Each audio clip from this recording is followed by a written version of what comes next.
Hello, it's Polish PolVR, welcome to the channel. We are here today to do another episode of PSVR Showcase, my weekly show in which we're looking at all the upcoming PSVR and PSVR 2 games.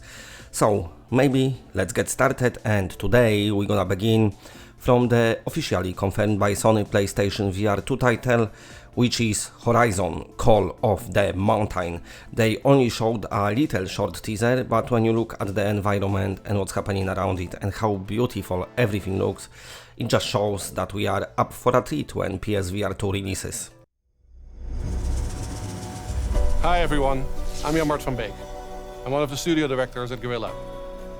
Everyone at our studio is working to put the last finishing touches on Horizon Forbidden West as we get ready for launch.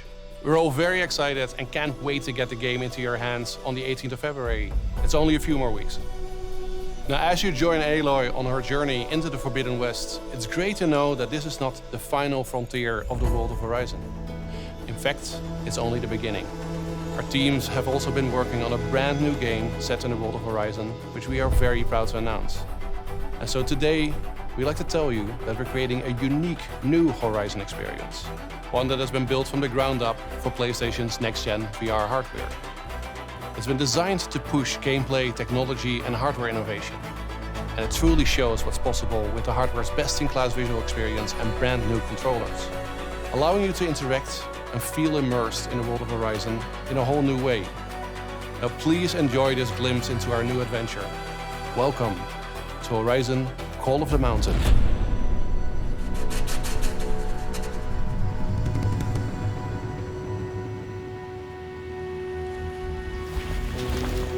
There. What's that tonic doing? It's heading towards Storm's grasp. It's headed towards us!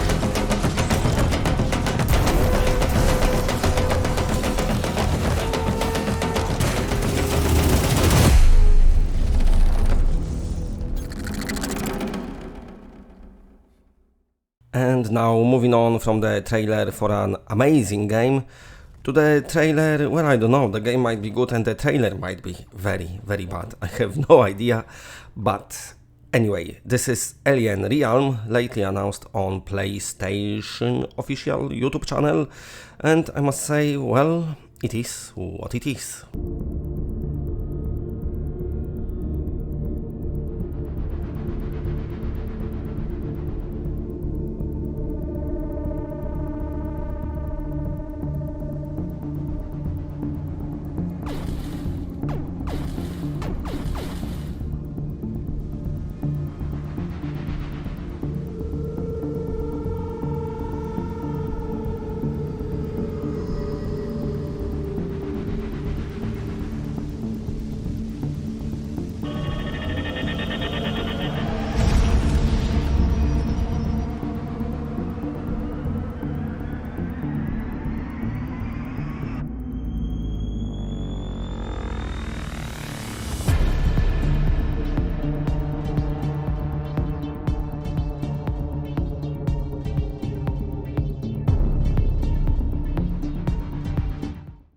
Okay, and now moving on to the next week release, which is Transformers, releasing on the 31st of March. Just around the corner, few more days and we'll be able to play it. The meaning and the message of this game is very simple. It is a Transformers game, the developers already confirmed it is on rails. For many of you, you've got scared of it. For me, I don't know, it doesn't matter that much. Some of my childhood games, the best what I love to play, the games like Time Crisis or be it Virtua Cop, House of the Dead, they are on rails, so it just depends how it's done. But nevertheless, I still be happy to experience Transformers universe in virtual reality and see the scale of the robots themselves, in full scales, and also for die-hard fans, it looks like they really stylizing their characters on G1 Transformers.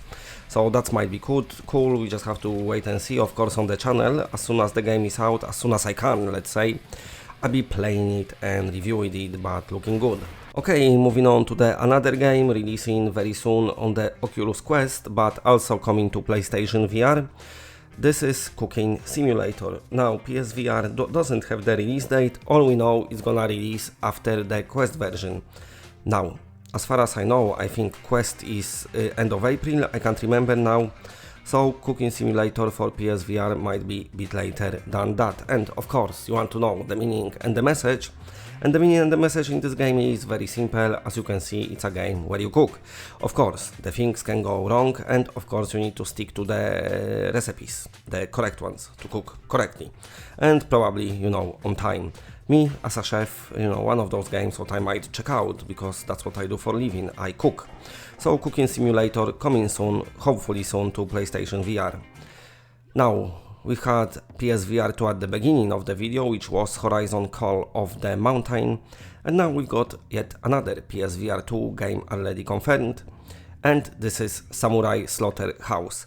I had a chance to play very early version on the PC, and I was entertained. It's got this original black and white with the red blood graphics art style. Very cool soundtrack. You might think it's weird, but it's cool. Very strange characters to kill. But what I like about it, it's got this story missions, the quests, what you can do, so that's nice. Okay, and yet another next week release. This time, let's see Moss Book 2. The gameplay that the developers published, a longer gameplay when they explaining everything, and a lot of things has changed. The game is only 5 days away, so looking good. One of the best PSVR releases, returning with second episode, which will be a much bigger experience. I cannot wait. Hello everyone, welcome back to PlayStation Underground. You got Tim here, and I'm joined by Justin. Greetings. Hello, sir, and we're so excited to be checking out Moss Book 2, PSVR title, and especially excited to be joined by Josh Stixma, who is a principal engineer and design director at Polyarc. Hello, Josh. Hi, thanks so much for having me. Thank you so much for joining us. So please, off the bat, tell us what we're checking out here in Moss Book 2. I see Sweet Quill here on screen. Yeah, so Moss Book 2, we're continuing the story right where Moss left off. You met Quill, that's this great little mouse hero here. You went on a hero's journey, you found and saved her uncle. Some spoilers there, and now, we're showing a little bit of some of what might happen next in Moss Book 2. I was a big fan of the first game. It was one of PSVR's early hits, and I'm really excited to see what you guys are able to do now that you've got kind of the first game under your belt, and now you can really spread your wings a little bit and have some fun with it. What are some of the biggest things that you're able to do in Moss Book 2 that you couldn't in the first game? Yeah, well, we really felt like we laid a good solid foundation for like the first game, and we really wanted to just build upon that. So, we looked at the game, we said we want to have more interactions. We want to be able to reach into the world and interact with Quill directly more. We want to have more varied types of interactions. And what you're going to see in a little bit of this room actually is one of the new interactions you've got previously. We're actually starting about this video is maybe a few chapters into the game, and you've actually unlocked one of the new abilities that you're going to have in the game. And you're going to see here a very different kind of texture to what we had in the first game, where it was very much move, simple object back and forth. This is a little bit more organic. Okay, so manipulating that vine to grow and form a bridge. Yeah, and that'll follow your hand like wherever you go, and you've got like several different connection points, and it just gives you a quick idea of some of the types of interactions you can do in the game. That's so cool. And obviously, this is we're looking at some pre-recorded gameplay here, and so we'll be jumping around a little bit. But Josh, can you speak a little bit about one of the goals I'm familiar with Moss Book 2 is just trying to increase that level of sort of player immersion and feeling like a part of the world, and how what we're seeing here that might be strengthening that connection. Yeah. Well, I mean, if you look in the background, like where are we right now? We're actually in this giant garden. That's kind of outside of the castle that you had spent largely all of Moss 1 working towards, and trying to make sure that it feels continuous and feels connected, like this large giant world, this little tiny mouse going through it. And it's pre-recorded, but we'll get glimpses of, the player here looking around and just seeing this giant environment that you're going through, and having that environment feel real and physical as you're going through it. Is a really big thing that we wanted to push on, to make players feel like we did in Moss 1, but even more, that this world is real and you can be immersed in it. And maybe hours go by and you're like, wow, I'm still in here, and I'm still feel like I'm part of this world. And Quill is looking at me and respecting that I am part of this world, and it kind of feels that way. And we hope to try and push that as much as we can. Nice. Now, obviously, with the first game, VR was still a really nascent technology, and I think a lot of developers were still wrapping their heads around how to develop a game for VR. But it's been a while now, and a lot of developers have learned a lot of lessons about what makes for a quality experience in VR. Is there any like philosophy changes that have come about at the studio when designing a VR game compared to the first one? Yeah, on the point of like us learning how to do it, it's going to be a continual experience. And as new technology comes out, we keep finding new ways to explore a little bit more. But one of the things that we really felt worked really well for the first game was that physical interaction and reaching into the world. And we wanted to give you as the player more opportunities because, you're controlling Quill, and you can see here, we actually did a bit of a jump ahead to another section of the game. We went from the gardens right down to this like arcane foundry that's deep in the depths, kind of just showing you a very different environment that you're getting. That's kind of a bit of an example of some of this that we're trying to push. This is more varied world, more varied in terms of the interactions things you can grab, and in this case, we're showing things you can't grab in the world. And did the player just try to sort of interact with that box, and did it heat up, or what did we see there? It kind of it's kind of hexed with arcane energy, and it's a kind of thing that you can't grab. And this kind of reinforces in this way some of that visual language that the player understands. Like, oh, this is stuff that I'm not going to be able to get. And speaking of something you really want to get, if you see any statues with glowing weapons in this game, you're going to want to be checking that out. I love it. I was waiting for that. I was waiting for it to be too heavy at first. That's little amazing. Tiny mouse with a big heavy hammer. And we showed a little bit of this in one of the earlier trailers, but we haven't really shown like a little bit of how that works. And you experiment with it a little bit, but like, okay, that's not how I do it. How do I break these things? And we want the players to be able to explore, but also you got a new weapon now. What are some cool things that I can do with it? And this is kind of speaking to like your earlier question of what are some of the new things that we want to, that Paul Eric is like, second game, we got to do this. Like, well, we want to let Quill give you stuff you can interact with in the world. In this case, she can spawn a hammer. Oh, that's so cool. In this case, you're kind of holding your attack button to charge it. And then she leaves it up to you to reach in and grab that. And that can kind of create new opportunities for puzzles, but also combat. Nice. It's so cool, and strengthening, the connection between you and Quill, kind of feeling like you're cooperatively, making your way through this world together. I think you that's can see so here, cool. this is just another really cool environment. The artist did a great job bringing this dangerous foundry. This is like an arcane foundry underneath actually the depths of the castle to life. And you can see a little bit here, there's now a bit more strategy of I've got this weapon, but I actually need to use this special ability, similar to how you couldn't interact with those boxes. It's kind of that same visual language on these enemies. These screechers here, we actually call them armored screechers. You're actually going to be able to need to work together in combat to take these enemies down, which is like a thing that we hadn't done at all before in Moss 1. Yeah, that's awesome. It really kind of speaks to the ethos of VR, which is getting the player more immersed in the game. And in this case, you are physically interacting with this world. Yeah, and just the nice thing about the hammer too is like just innately feels physical as you just crush things. Yeah, I gotta say, I'm a huge sucker for a heavy hammer in a video game. So the fact that Quill's wielding one so effectively is very exciting. I also love that extra level of coordination and player cooperation is required for like busting the armor and stuff. Like, it seems like it could add just a lot of texture to the combat. Yeah, and you can see still, like just like in the first game, there's reason for the player to reach in and grab some of these enemies. If you're having a tough time with a certain enemy, you can like reach in and just shut them down while Quill annihilates them.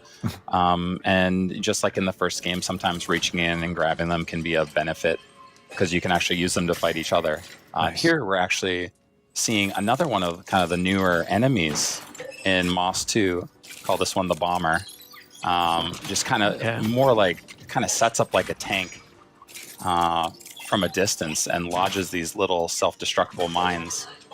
And what Quill's trying to do here is actually hit it from the front, which actually clangs off it because he's also kind of armored from that direction. And, working together is always going to be kind of a power move to take enemies down, but there's just a lot of different strategies. And worth noting, this hammer is like one of the weapons you're going to be seeing in the game.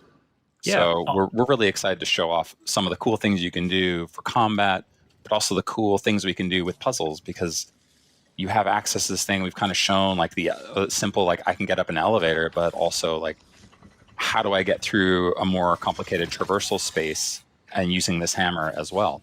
Yeah, So on the note of the hammer, so you've got this new weapon now. Can you just switch weapons at any time, or like what's the mechanic for that? You can. We're not showing it in this video here, but the player does have access to on the fly swap between the weapons that they've gained, and we're trying to keep a little bit under wraps because showing that will spoil some of the things that you're going to be unlocking. Okay, I will pry. But we are really excited for the player to be able to not just solve a puzzle with one weapon, but multiple weapons. Oh, cool. And you can kind of imagine how some of that complexity would scale with the game. That sounds like so much fun. I love the idea of that could make, combat kind of a puzzle within itself as well. Mm-hmm. Absolutely. Oh, where are we now? You can see, so deeper in the you can boundary. see here kind of what we've been doing in this dungeon is we've been trekking forward. We know that we kind of need a key. It's kind of a little bit of the narrative that we're working with here. So we've got our hammer, and we're gonna blow a bunch of stuff up, go through these cool, like dangerous looking lava environments in this foundry, and we're looking to get this key and bring it back to where we need to go to progress. And we know for coming in here that there's a big baddie in here. Ooh. So we do know that if we get down to those lower levels, there's going to be something big that we're going to be contending with too. Ooh. So we're looking at, in this case, once again, that kind of dungeoning feel. Like a lot of Moss 1 was, I'm going to go through these worlds, and then I'm in a bit of a dungeon, and there's a lot of like kind of retraversal going back. Like players can really expect more of that in Moss Book 2. Just trying to solve puzzles together with Quill, try to figure out the right way to go. Make sure you get your scroll collectibles on the way. Of course. Which is what she's doing here. We're definitely an important detour. Absolutely. You want to make sure you get those. And you get what you need in terms of the key, and then you start on your way back to where you want to use it, and get reminded that there's definitely something bigger in here. With a hammer as well, which may outsize Quills a little bit, but I don't think that will stop her. Start to think there might be a bit of a hammer battle at some point. Well, wanted to say, that's our look at Moss Book 2 today. Josh, thank you so much for joining us here on PlayStation Underground, and look forward to the game launching this spring. Yeah, thank you so much for having me. Okay, that's it for today. Big shout out to all the patrons. You are all awesome, and that's it. Bye.